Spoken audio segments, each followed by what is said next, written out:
Hey, good morning, everybody. Good morning.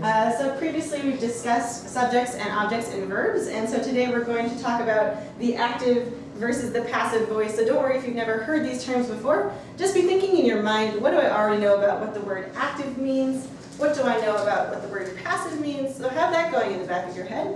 And also remember that when we talk about grammar, it's not just grammar for its own sake. It's how can grammar improve us as writers.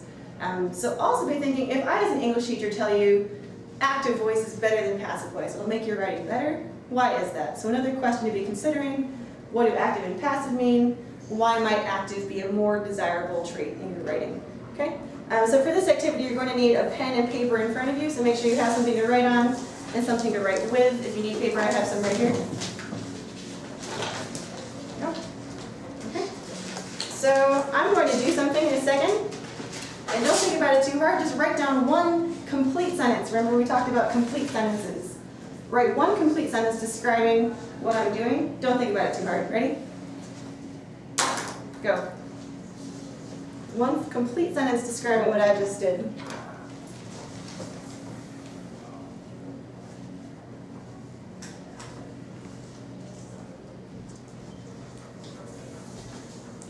Okay. Look up when you're done. All right. Any volunteers want to share their sentence? Emily, go. She dropped her pen on the desk. She dropped her pen on the desk. Beautiful. Anybody have something slightly different, or was that pretty much the gist for everybody? Nothing different? All right. Sorry? I said Miss dropped the pen. Miss dropped the pen. Oh, more polite, thank you. All right. So now I'd like you to write a sentence with the same meaning. Yeah? So if anybody needs a repeat demonstration. Yeah? Same meaning, but this time I want you to start the sentence with the pen. Okay? So the same meaning, describing the same action, but starting with the pen. And look up when you're done. All right. Any volunteers? Yeah. The pen was dropped by Eminem. The pen was dropped by Eminem. You're dating yourself here. I'm sorry, it's true. But I appreciate the implicit compliment. Eminem. Awesome. Okay. So remember we're talking about subjects and objects. So I'm just going to circle it and label here. These are our subjects. And this, in this sentence, we would call an object. Okay? Turn to the person sitting next to you and tell them how you would convert sentence 2 into sentence 1. And use these terms subject and object. So tell the person sitting next to you how you would convert sentence 2 into sentence 1. You got 15 seconds? Go ahead. Especially what I was going to say. Oh my gosh. Yeah, we can't have it drop anymore. The second to the first. Yeah. And I'd switch. Okay. I heard the words switching and flipping come up a lot. Anybody want to volunteer who hasn't spoken yet? Yeah, Emma. I said Eminem dropped the pen. Eminem dropped the pen. So can you use the words subject and object to describe how you made the conversions? So we made the subject the pen in the first into the object, and we made Eminem the subject. Great. So you made the subject the object. You brought Eminem up and made it the subject in that sentence, because as we know, all complete sentences require subjects to be complete. And you have a question? What about the pen dropped? What about the pen dropped? Just making my life harder. I want you to think about this sentence as we go on, and if we have time, we'll come back to it at the end, because it's a good question. Okay, the pen dropped. All right, turn and tell your partner, again in 15 seconds, what role does the subject play in each sentence? Okay? What role does the subject play in sentence 1? What role does it play in sentence 2? All right, take 15 seconds and tell your partner. What was the action? Yeah. It is who is the action. Yep. Yes. Yeah, like in sentence 2, the subject is And being then acted the upon. object changes. Yeah. Okay. All right, Dennis, I heard you use the word active, so I'm just going to call me if that's all right. Yeah, no, that's Okay. great. I said in sentence 2, the subject was the pen, and so the subject is being acted upon. Was being acted upon. Good use of upon, right? Whereas in sentence 1, The subject's acting upon the pen. Or acting doing upon the the action. So acting upon versus being acted upon. Anybody phrase that differently? Have a different way of expressing that? No? We're all happy with that? Yeah? Okay. Is that 5 minutes? Oh my god.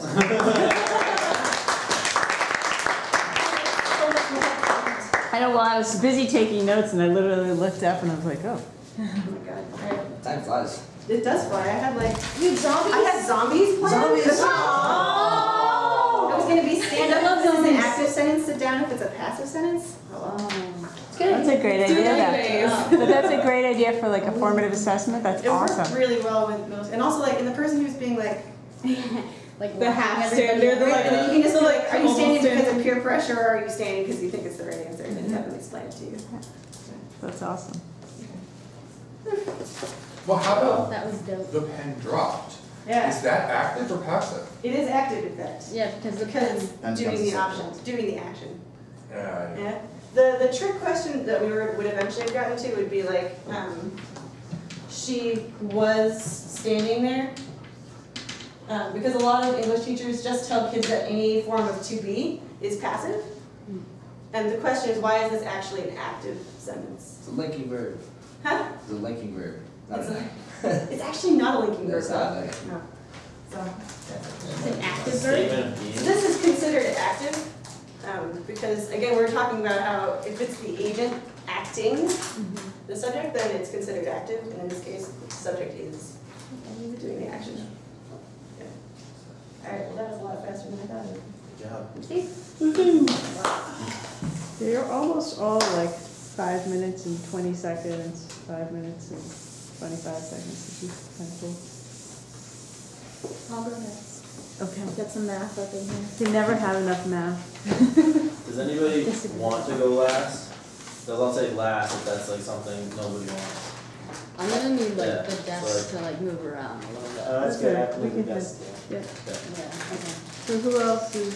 I have to go, so I'll go. Taylor, you can use this. Did you want to go last? the paddle, right? Okay. For your last. You're fine. I already taught one. No, I know, but were you gonna use it? We Did did. you use it? We did. This paddle? Yeah. We drew, Well, not everyone had one. oh, okay, right. I Only was the like, I don't remember favorite you students having a got paddle, I didn't have paddles. one. I got I know. Fine. Give it to your favorites. Yeah. This class Do is so now. whatever. Well, you know, I'm not that. I like this. Yes. From So I'll my give it to class, I 2-year-olds. often have stuff on the Yes. desk when kids come And in. then mess with it. So some background. The lesson I'm going to be talking about is systems of equations solving algebraically. The previous day they would have talked about what is a system of equations, and they would have talked about how to solve them graphically and using tables. And I'm trying to think of if there's any other information you guys would need here. Usually the do now, how it's going to work is I'm going to have them spend like a little 5 minutes, maybe a little less, depending on how quick the problem is. And they'll work on it. I'll walk around to check their answers, and while I'm walking around, I'll ask someone if they would want to write it. If I see they have the correct answer, I ask them if they want to write it on the board. So do I have like 2 volunteers before we start that would have been pre-picked? Okay, Jen and Taylor. Okay. And yeah, so they'll write those answers on the board as we get class moving. And there's one point in here that I'm gonna say, take a few minutes to talk about this with your group, because they'll be sitting in groups of 4 usually in class. And I'm just gonna like kind of skip over that so we can keep going with the lesson, because I think there will be 1 or 2 people in this room that know where we're going with this, just to get the actual math on the board. So, sorry, the volunteer, we're doing what? We have So yeah, Jen, do you want to do number 1 or number 2? Either. Okay, you'll take number 1, just give your SI your hand first, and Taylor, you'll take number 2. Okay. All right, so I'm ready to start whenever you want to start recording. Oh yeah, if you could hold up, time marks that you've been doing, that would be wonderful. Yes. Are you gonna start in the middle? I'm going to start I'm with just Mary. making these. No, that was me. No, we have 1 minute. Right, it's going. All right, so we had our do now problem, and I have Jen who volunteered to write number 1 for us on the board, and Taylor who volunteered to write number 2 for us. If you guys want to come up and write those on the board, we're not going to talk about 3 just yet. We'll get those 2 done first, because I know I saw a lot of you guys had some trouble getting those out. Just the answer or the final product, or? Just show us how you did your work.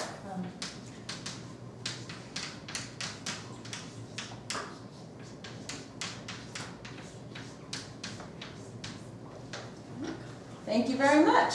All right, so we'll start with number 1, going in numerical order here. And as we can see, we had 2x equals 8, so we divided by 2 on both sides is what Jen did. So if you just aren't clear on that, we divided by 2 here. So if you wanted to keep the 2, so if you weren't sure on how she got there, divide by 2 and we get x equals 4. And then over here is where we did problem 2. And Taylor did a great job here showing us he did subtracted by 1 on both sides, divided by 2 on both sides to get, again, x equals 4. Okay? So any questions on those? You guys looked like you got a good handle on 1 and 2. And some of you I saw were struggling with number 3. And the reason, can someone tell me why you were struggling? Yeah, Taylor. Because it's impossible. It's impossible, okay. Yeah, Dennis, why is it impossible? Well, I mean, it's just like hard because there's multiple variables. There's multiple variables. Okay, so let's look at what we did in number 2 though. We tried to isolate x on one side, right? Can we at least try to isolate x on one side here? Yes. All right, yeah, so Emily, did you want to maybe tell us our first step there? Yeah, divide everything by 2. Divide everything by 2. We can do that first, sure. So we get x plus 2y. good, 2y. So we need to make sure that that 4y is also divided by 2. And what's on our right side? 4. Okay. And how would I get x alone now? Jen? You bring the 2y over to the other side, make it negative. Right, so subtract 2y on both sides. X equals 4 minus 2y. So if we wanted to solve for a numerical value for x, what would we need here? Y. We would need y.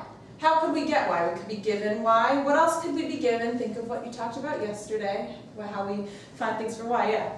If you had another equation, Get another equation. So if we had 2 equations, what's that called? a system. System of equations, very good. So let's talk about a new example here. So let's say our example is x plus y equals 5, and we'll call this equation A, and equation B we will call 2x minus y equals 7. And like Dennis said, this is a system of equations.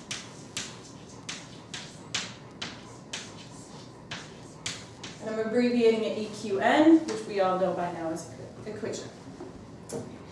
So, what we're going to do now is try to solve this. Okay? Take a few minutes, talk about with your partner how would you use the techniques that we talked about yesterday to get our answers for x and y. So, what were the techniques we used yesterday? Substitution and elimination. Not yet. Yesterday we used graphing and tables, okay? So discuss how you use graphing here. And then try to think of a new method. So let's get ahead, pretend we already had that talk. So, you guys talked about how we would solve this with a new method. Okay. So can someone suggest to me how you started that? Tim? Well, I noticed that if you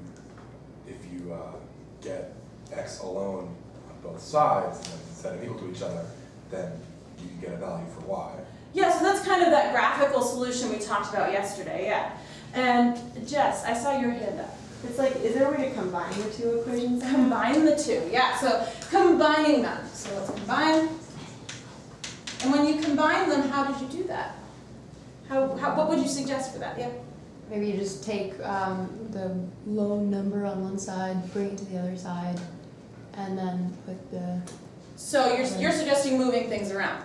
So these are 2 different methods here, okay? So we have a combining option, and we have a method of moving things around and plugging stuff into the other equation. So these are 2 methods, and they're both going to work. And we'll talk about that today. So the one method is called substitution. And this combining method is called elimination.